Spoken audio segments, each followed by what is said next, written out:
Madam మీ Facebook video చూడడం జరిగింది. నేను ఒక్కటైనా ప్రెగ్నెన్సీ తీసుకున్నట్టు ఏ హాస్పిటల్ రికార్డ్ అయినా ఉందా మేడం? ఉందనే చెప్పండి మేడం, ఉందనే చెప్పండి. ఏ హాస్పిటల్ చెప్పండి సార్, చెప్పండి. Sanjeevani hospital, railway code. Sanjeevani hospital, railway code.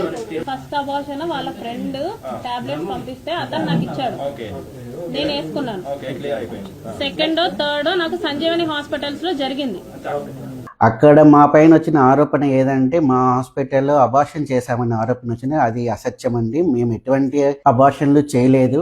Harshaveena అనే వ్యక్తి 29 వయసు గల ఆవిడ మా దగ్గరికి 5/9/2025 11:30కి కన్సల్టేషన్ కోసం అపాయింట్మెంట్ తీసుకున్నారు. 12:30 కల్లా ఆవిడ వెళ్ళిపోయినారు. మేము ఎటువంటి సర్జరీ కానీ సిజేరియన్ కానీ అబార్షన్ కానీ ఆవిడకి ఏదీ చేయలేదు సార్. అంటే అబార్షన్ చేయలేదు. అబార్షన్ చేసేటట్టుంటే మేము ప్రతిదీను రికార్డెడ్గా ఇట్లా ఓటీలో రాస్తాము.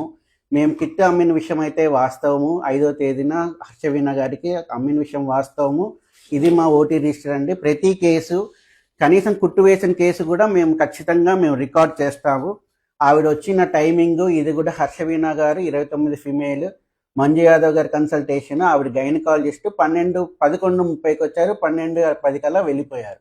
మా దగ్గర కిట్ కొనుక్కుపోయిన విషయం అయితే వాస్తవము. కాకపోతే మాకు ఎటువంటి మేము అబార్షన్ అనే విషయం చేయలేదు. అట్లయితే మా పైన ఏదైతే ఆరోపించబడ్డారో అది పూర్తిగా అవాస్తవం అండి.